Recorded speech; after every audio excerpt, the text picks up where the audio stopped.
Hello again. Out here on this nice evening, doing a little reading. For the weapons of our warfare are not carnal, but mighty through God to cast down holds, casting down the imagination and every high thing that is exalted against the knowledge of God, and bringing into captivity every thought to the obedience of Christ. Of course, you're familiar with that in 2 Corinthians chapter 10. And you think about William Wilberforce, set out on a mission. Christian man set out on a mission. Was it to end slavery? No.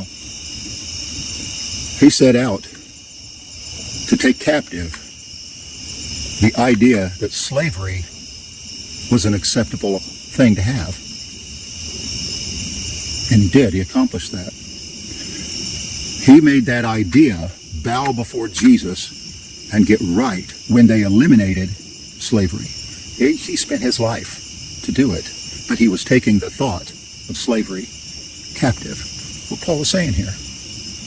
You know, after the Reformation, people were rethinking how they were going about doing a lot of things, and the relationship between the public and civil government, any civil government, came into question, and people were looking over and seeing what Scripture actually had to say about it, and there were various documents that would come out every now and then, each one building on the last one. Some of them were written by pseudonyms because the things they would say might just get their heads chopped off when a king read them.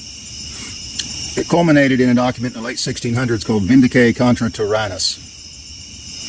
And I recommend looking that up, Vindice contra Tyrannus. There are many English copies of it that you can find on the internet.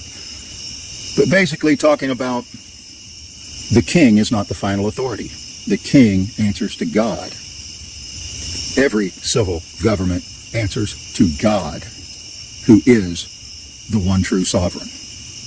The logic that culminated in Vindice contra Tyrannus, 100 years later, you read the United States Declaration of Independence, and you see that same thinking all through the wording of it. It was the same process. It came out of people in the church thinking in theological terms about how civil government should operate, because they were developing and taking captive the idea of civil government.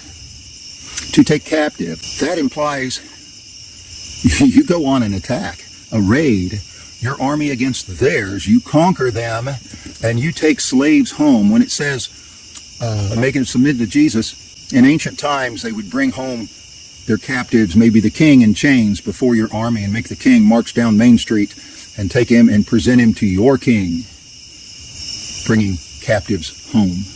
So you're making it submit, whatever this idea is that you go out in the world. You see, the whole world's made of ideas. There's an idea.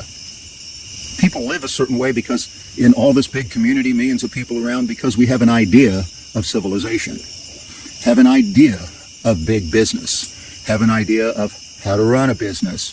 All those ideas are to be taken captive by Christians. You see over there in 2 Corinthians 10, where it says, taking every thought captive, it never was telling you, oh, you got to do something about that dirty thought you had looking at that woman at Walmart. Never was talking about that.